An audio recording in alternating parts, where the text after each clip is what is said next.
it is your buddy, Peace and Harmony with you here today. Much love going out to all the beautiful, empowered harmonizers.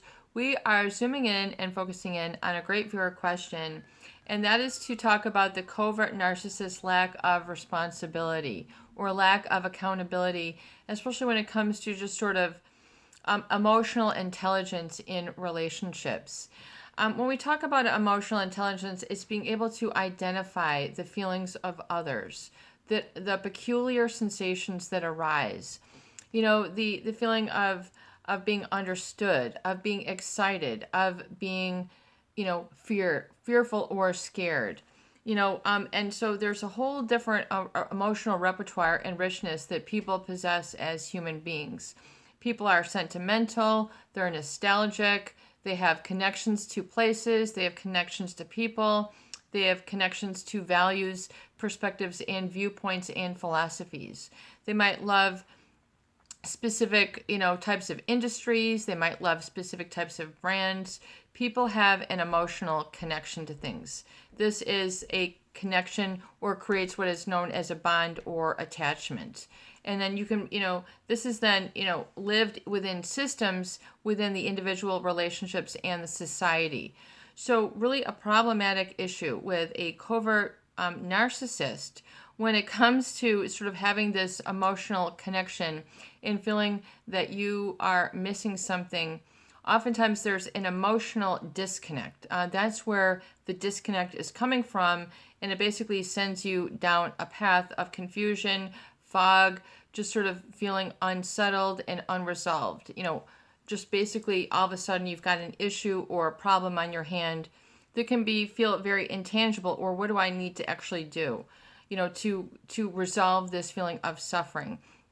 People will then, go into elaborate coping mechanisms to relieve the pain, the emotional pain, oftentimes which is more intense than physical pain. If you were to have a constant cast on your foot because you have, you're post-surgery, it's very easy to see that and go, oh, wow, don't step on that, that hurts. Emotional pain sort of lives in the body. It lives in specific areas. It might live in sort of your heart, your abdomen, your solar plexus. It might feel just right. It might feel, uncomfortable, and it might cause a lot of tension and stress, which is a coping mechanism to be at the ready, to be able to go, to be able to release your anger, self-protect. And this can become very unhealthy state of existence when you're in a relationship with a covert narcissist because of a lack of emotional connection. Emotional connection is basically, sourced by empathy, meaning, oh my God, you're retired. Isn't that awesome? Or you're sick. Oh my gosh, I feel for you. Or you're in a hurry. Go ahead. This is empathy. This is within you.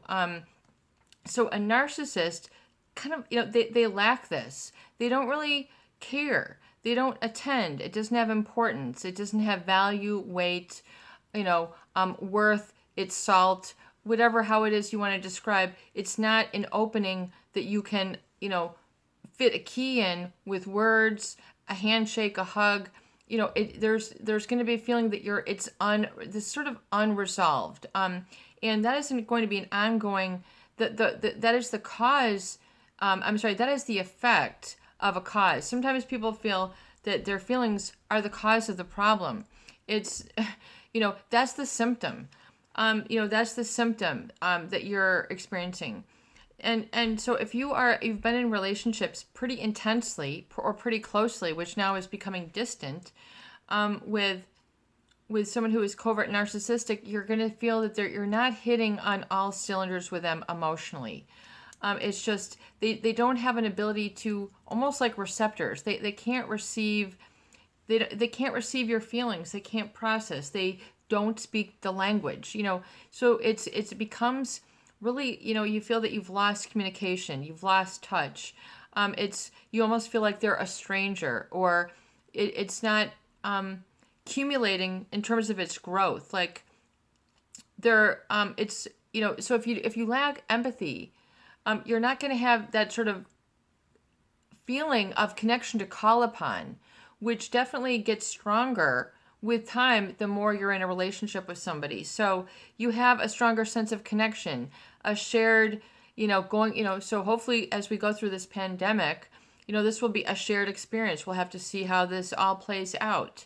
But that credibility and that trust and that reliance and that comfort that comes with relationships or your own spirituality and connection to source, needs to live and thrive. If you're always thrust into a coping situation, then you're going to feel like you're coping all the time. You're not living, and then you're going to feel that you're suffering because you're coping. You have to understand that the coping and the feeling to sort of figure things out, what happened, what went wrong, to understand and analyze so you don't continue this, but you have to be understand that the analysis will result in paralysis if you try to discuss it with a covert narcissist, because if they lack empathy, they're going to lack that emotional resonance. You're not going to be able to come to terms, have a heart-to-heart, belly-to-belly, toe-to-toe, shake hands. It's even though you want it, you cannot have and love them in that emotionally rich way that you want to be what you might call close, have a connection. So if you're seeking closeness and connection, you have to understand, what is it that I really want? And you, in the privacy of these videos, hopefully you get a couple nuggets and you write them down, because these are popping up from your subconscious where the solutions are. But if you're always in the conscious mind, that sort of wavelength of do, let me do the dishwasher, let me do the ironing, let me do the lawn, whatever, let me do my job, you're not, going to be in the wavelength, the brain wavelength, calm, receptive set, to listen to those answers. That's why I talk about the recovery journal. So you're kind of like there to pick up like an antenna, what is going on with my subconscious. The very thing that you need and want is there, but if you're so used to putting the black, the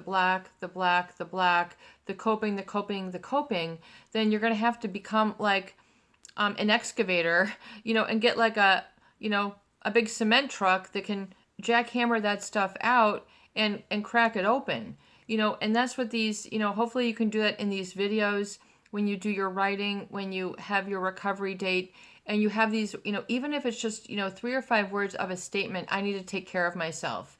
That's like your heart, like your true guidance popping up, like, that's good stuff. So you got to write that down and you got to see it, because sometimes for a lot of people in healing, seeing is believing when it comes to emotional repair, emotional rehabilitation after a relationship where you feel wounded, scarred, confused, heartbroken, terrified, psychologically hijacked, whatever it is, missing life. People have their own ways of describing this. Checking out, I'm depressed. Depression, there's a lot of other words, that can go with this, but depression is, oftentimes, a symptom. So you have to understand and look at some of the cause so you can get yourself on track and get things going. So if you've lost that momentum, oftentimes it's that emotional connection that where your happiness and your fulfillment is, and that's why you're experiencing hardship. It's too hard. And then people literally get addicted to the difficulty. They get addicted to the stress. They get addicted to it being hard. They get addicted to it being fighting, and they've lost perspective. It's just like the perspective of people who are on drugs and they don't realize that they're on drugs until they're off drugs, or the alcoholic who didn't realize how it was devastating their life until they're off the drinking, or the person who was many, many hundreds of pounds overweight didn't realize that they were that overweight until they lost the weight. They cannot see things realistically and rationally until they've reconnected with themselves. So you have to go there and go into your feelings and declare, I am worth it. If you haven't heard that from the covert narcissist and you're thinking that you need to hear it from them to get yourself into action, you're going to be waiting an awful long time, and that bus might never, ever come, because, the bus don't run out there where you might be waiting. There's not going to be an empathy, joyride there, if you're seeking to repair with this individual. So you, to understand, I would say once again, the cause that creates the effect of that sort of emotional despondency of it being severed, is it's to understand, the why. It's because there is a certain connection that was not made. It's kind of like an engine, with all the wires that are connecting. If the wire ain't connected to the battery, well, the whole thing ain't going. If the battery isn't hooked up, if the lights aren't hooked up. So it's almost like there's a hookup that is not missing. That is missing, that is not connecting when you're in a relationship with a covert narcissist. So there's going to be specific functions in the relationship, very much like an engine, that is not working. The whole timing belt might be the main thing. In other words, there's specific, very specific, it might feel in isolated pockets of the relationship where there are, increasing issues because of a lack of emotional intelligence, because of the lack of empathy that comes around. And so you don't have that, sort of resource to call upon, that emotional fuel. So if you've ever been in a car, that's running very rough or on bad gas, and it's very rough, and you feel that it doesn't have the octane, if you feel that way in the relationship, you need to face that fact. I mean, oftentimes that's very scary, and people want to cope themselves away from and numb themselves from acknowledging that truth, which oftentimes the pandemic now it's like forcing people to come to terms with some things. And it's like, I didn't plan for this chapter right now, but this chapter is here. So why not savor it? Why not, deal with it? Why not release a lot of that has been holding you back, just sort of to keep you safety belted in place, where you haven't been able to sort of get your own feelings, and journey out of that rut from being just sort of held in place by them. They will hold you. You'll feel that you might be held back or blocked. And this is an emotional block. It's emotional. You can be very intelligent. You can have a great job, all these things, and then there's this emotional problem. It just doesn't fit in, right? So you have to realize that there is a need of yours that needs to be acknowledged and validated, and then that wire needs to be able to connect. And then you'll get the energy back and the I am, and you'll feel like this is myself again. But you will oftentimes feel that there's part of yourself missing in the relationship. It might sound very strange, but I think a lot of people here get it. And I just want to help, discuss per their question, that is the cause that creates the effect. So it's that emotional, vapidness, meaning there might not be anything that is able to be connected with. It's just, and that is, if it's sad for you. If you feel a sense of loss, then you might have to go through some grief. You might be grief stricken because of this, and you have to go through the stages of grief. The anger about it, the denial, the depression, and then the acceptance. You might not need to go through some stages. So, know that and then help yourself along to chart your own course so that you can sort of be the captain of captainess of your own journey. You need to be able to get your own little boat, get your own steering rudder, and navigate yourself emotionally. If there's troubled waters over there and you don't feel like getting too choppy, stay away. Stay away. This might be a difficult lesson, but you need to have it at a place where you can remind yourself, just like you might have a reminder, pick up milk, have a reminder, stay away. And you might not, if you can't believe in yourself, then that is the problem. If you don't believe in your own solutions, then that is the problem. So we need to go even deeper. If you don't believe, that you are, have emotional needs and that these haven't been sort of lit up before or enacted, or as I say, the pistons ain't working in the relationship with a covert narcissist, and you want your pistons working, then you need to say, I need this feeling in my relationship. I need, to be engaged, to be fully engaged in the relationship. I can't half it. I can't be on one piston when my engine has 6. I'm not on full power. I'm not power on in this relationship. The force isn't with us, so you're better off on your own. You watch Star Wars. Watch some movies that can, talk about some of these things, the metaphysical.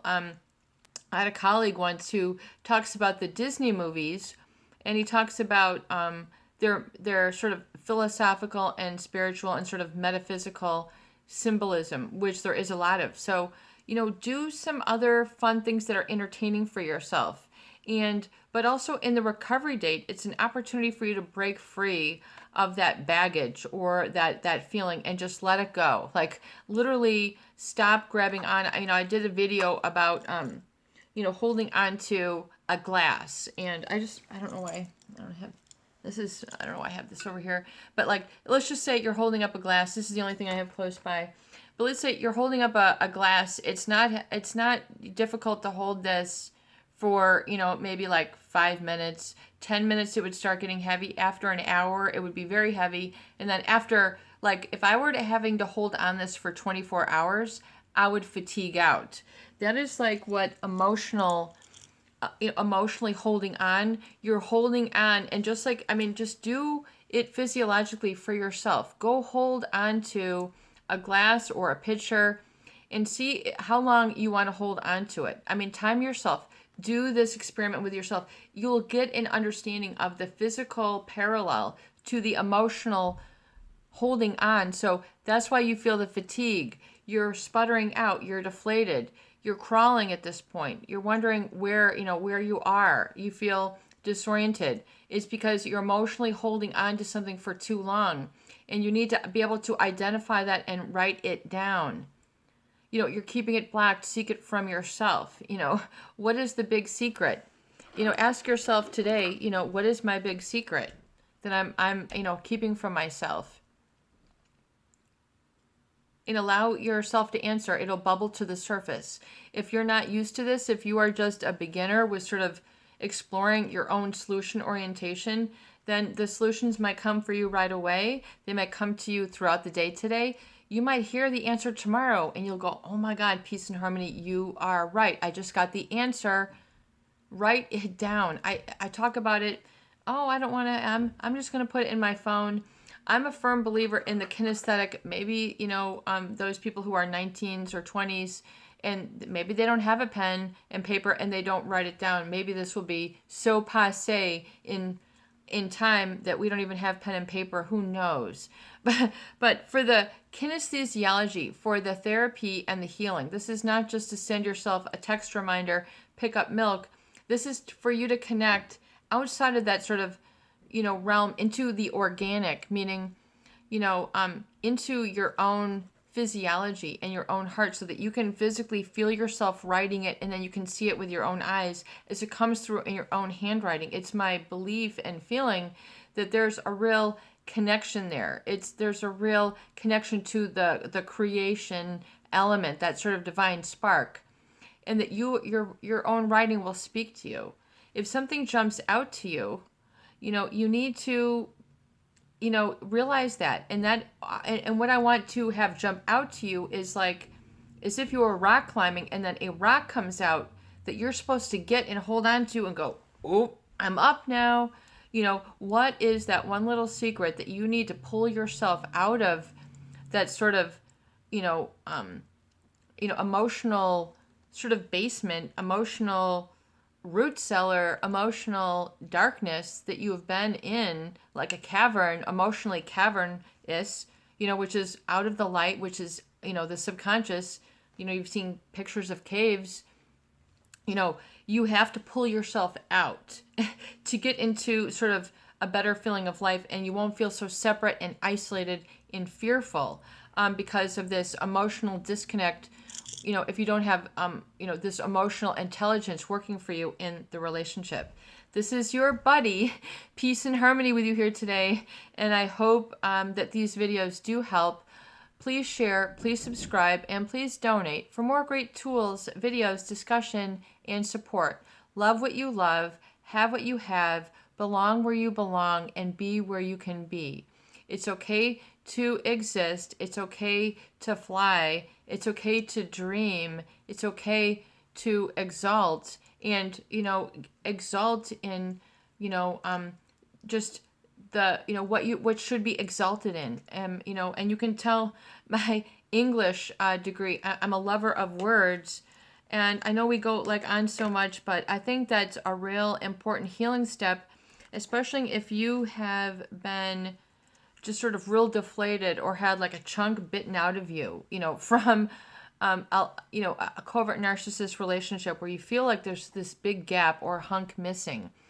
Like that Apple logo with the big bite out of it, you kind of feel like, something is sort of missing. And to look at the word exalting, and I think it's very important because I think it's important in the healing and therapy journey to touch on specific emotional states. We're talking about an emotional, processing and cleansing, and to specifically and deliberately create and shape emotional states for you to exist in. So you're getting sort of an emotional curriculum for yourself, if you will. And part of I call this an emotement. An emotement, which means you're having a specific appointment with yourself to engage in a specific emotion that is therapeutic for you, which can be combined with an event.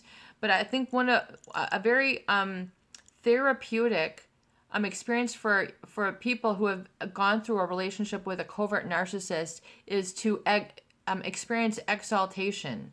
Exalt, E-X-A-L-T. How many are familiar with this word, exalt? Exalt. It is a verb to hold someone or something in very high respect, think or speak very highly of.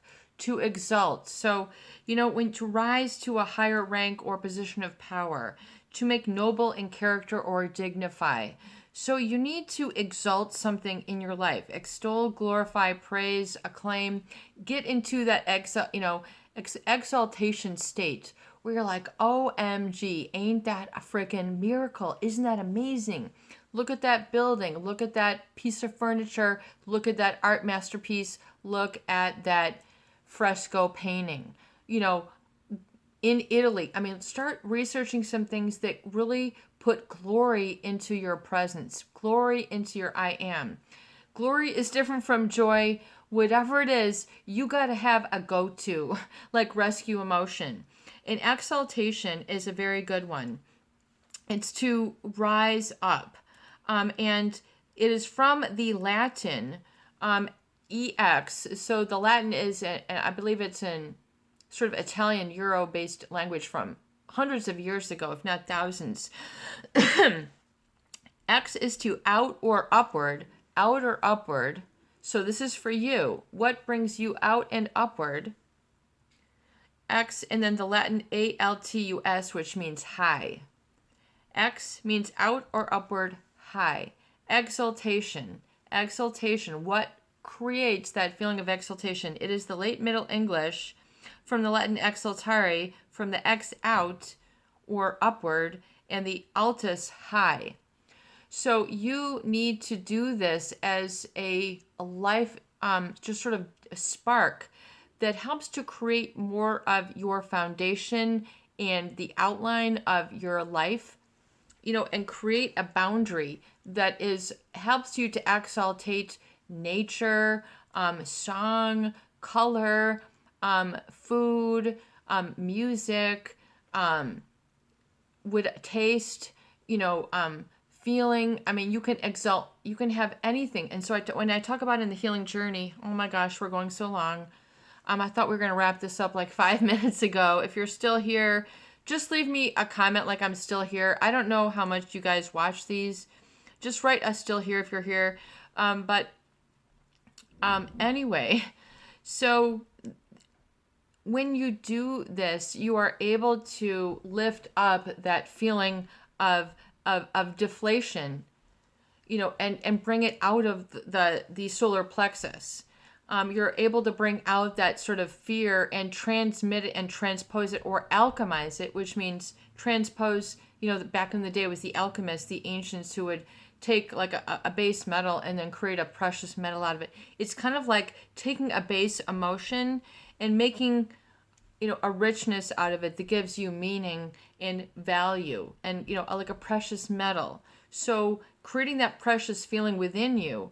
Exaltation, what is it? So even if adversity comes parading in front of you for hours on end, walking by with, maybe they're smug, maybe they're always got a frown. Maybe they're never looking at you. Maybe they're too loud. Maybe they're too opinionated. Whatever it is, you can have a parade of this going on in front of you.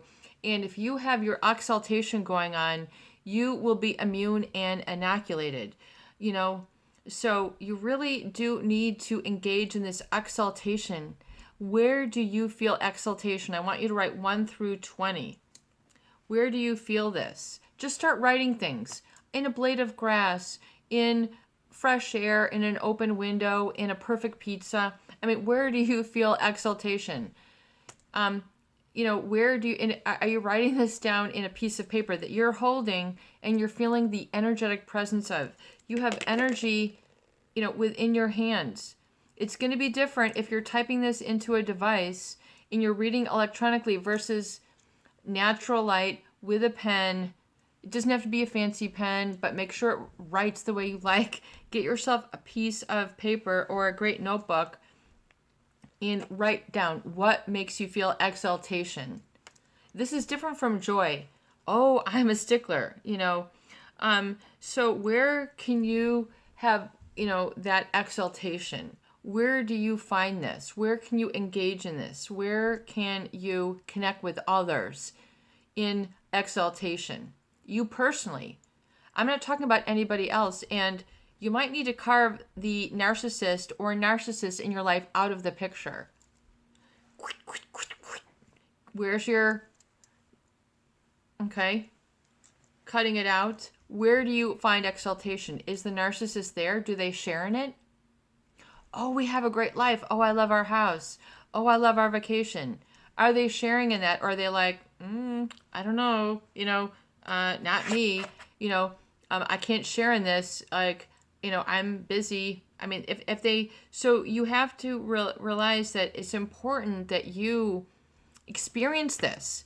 And, you know, part of learning and emotional education, you might have to find ways to keep yourself going. I don't want to say force yourself, but finding ways to change it up. Meaning, you know, you might have a very low tolerance. I'm just going to do another video because I know we're getting long, but you, we'll pick this up in the next video because I'll show you some steps to help you operate your day so it's going with flow and you're not feeling that sort of alarming feeling that you haven't been connected to by the narcissist. It's your buddy, Peace and Harmony, with you here today. I hope that these videos do help. Please share, please subscribe, and please donate for more great tools, videos, discussions, and support. Peace be with you today. Embrace the peace within. Know it, own it, and know that it will be there for you upon your desire. Allow that tingling life force energy to uplift and ennoble you, but also give you the opportunity to live in exaltation of something that's really interesting and fascinating for you. Find that and write your 1 through 20 today and do your emotement and your recovery date.